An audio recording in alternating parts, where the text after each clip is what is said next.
কোরবানি সবসময় ভাগে না দিয়ে একা দিতে পারলে উত্তম, ভাগে না দিয়ে একাকে দিতে পারলে ভালো। গরুতে আপনি ভাগে কোরবানি দিলেন, সেটার চাইতে ছাগলে আপনি একাকে কোরবানি দিতে পারলে বেশি ভালো। কারণ সাধারণত এক ভাগ গরুতে কোরবানিতে যে টাকা চায়, সাধারণত জেনারেলি একটা ছাগলে অলমোস্ট সে পরিমাণ বা তার চেয়ে কোনো কোনো ক্ষেত্রে 1-2 হাজার আরও বেশি যায়। তাহলে আপনার অর্থ খরচ তো অলমোস্ট সমান বা বেশি হচ্ছে। এদিকে একাধিক ব্যক্তি একই পশুতে কোরবানি দিলে সেখানে ঠিকমতো বন্টন হলো কিনা, কারণ মনে কোনো দুঃখ থাকলো কিনা, কোনো কম বেশ হলো কিনা, নানাবিধ বিষয় থাকে। আপনি একাকি কোরবানি দিলে, ভাগে কোরবানি না দিলে এই সমস্ত ঝামেলার ঊর্ধ্বে আপনি উঠে গেলেন। তবে এটা ঠিক যে একাধিক ব্যক্তি যদি একটা পশুতে কোরবানি দেয় এবং কারণ নিয়তের ভিতরে ভেজাল থাকে, এর জন্য সবার নিয়ত নষ্ট হয়ে যাবে, কারণ কোরবানি হবে ব্যাপারটা সেরকম না। কারণ একজনের পাপের বোঝা আরেকজনের উপরে আসবে না।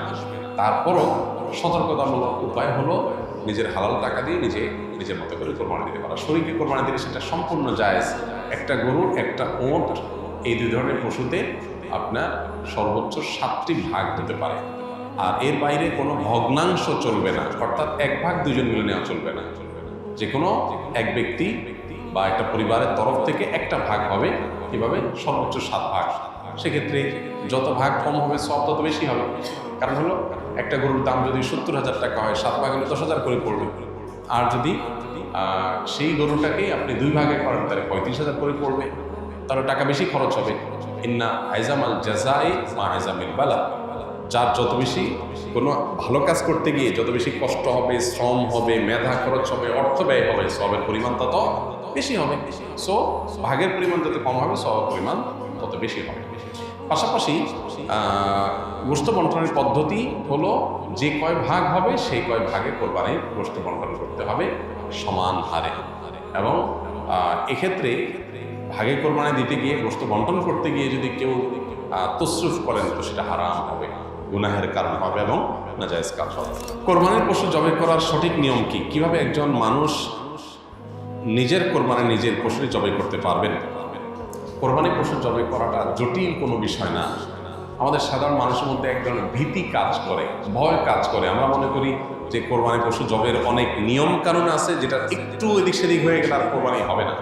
এটা আমাদের অনেকেরই অহেতুক ভীতি বলতে পারি। খুবই সিম্পল এবং খুবই সহজ একটি বিষয়। আপনি মোরগ যেভাবে জবাই করবেন, হাঁস যেভাবে জবাই করবেন, ঠিক একই পদ্ধতিতে গরু ছাগল জবাই করবেন।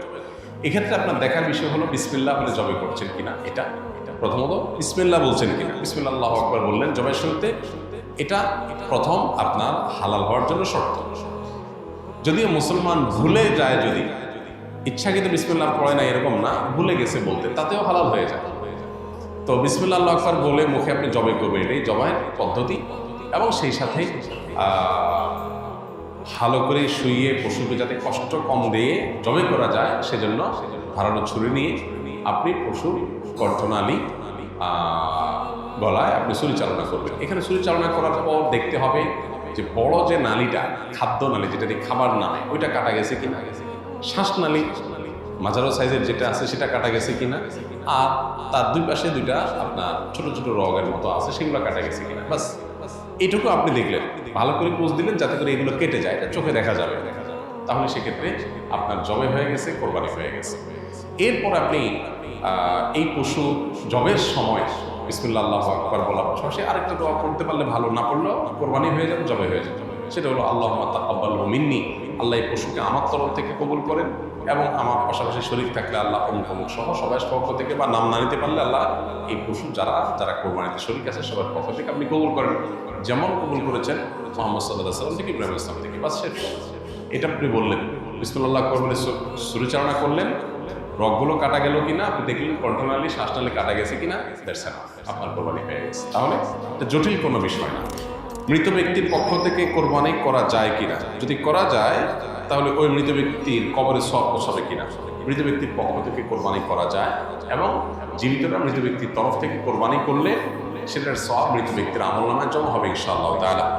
মৃত ব্যক্তির পক্ষ থেকে কোরবানি যে করা যায় এর বহু দলিল রয়েছে, বহু প্রমাণ রয়েছে। আলী রাদিয়াল্লাহু তাআলার মধ্যে এটি তার আমল দ্বারা প্রমাণিত যে তিনি নিজ ব্যক্তির তরফ থেকে কোরবানি করেছেন, সাহাবীরা অনেকেই করেছেন। নবী করিম সাল্লাল্লাহু আলাইহি সাল্লাম তাঁর তরফ থেকে করার পাশাপাশি ইব্রাহিম আলাইহিস সালাম এবং পরবর্তী উম্মার তরফ থেকে তিনি কোরবানি করেছেন। সো যিনি নাই, অনুপস্থিত বা মৃত, এই ব্যক্তির তরফ থেকে কোরবানি করা সর্বসম্মতিক্রমে ওলামায়ে কেরামতে জায়েজ।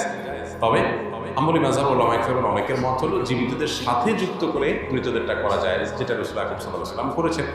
আর অন্যান্য ওলামায়ে কেরাম, হানাফি মাযহাব ওলামায়ে কেরাম সহ অন্যদের মত হলো যে এরকম কোনো শর্ত নাই, বরং আপনি জীবিত ব্যক্তির তরফ থেকে একটা নাম, একটা তরফ থেকে একটা শরীক, আবার মৃতের তরফ থেকে একটা শরীক অথবা একটা পশু আলাদা করে কোরবানি করতে পারেন, কোনো অসুবিধা নেই।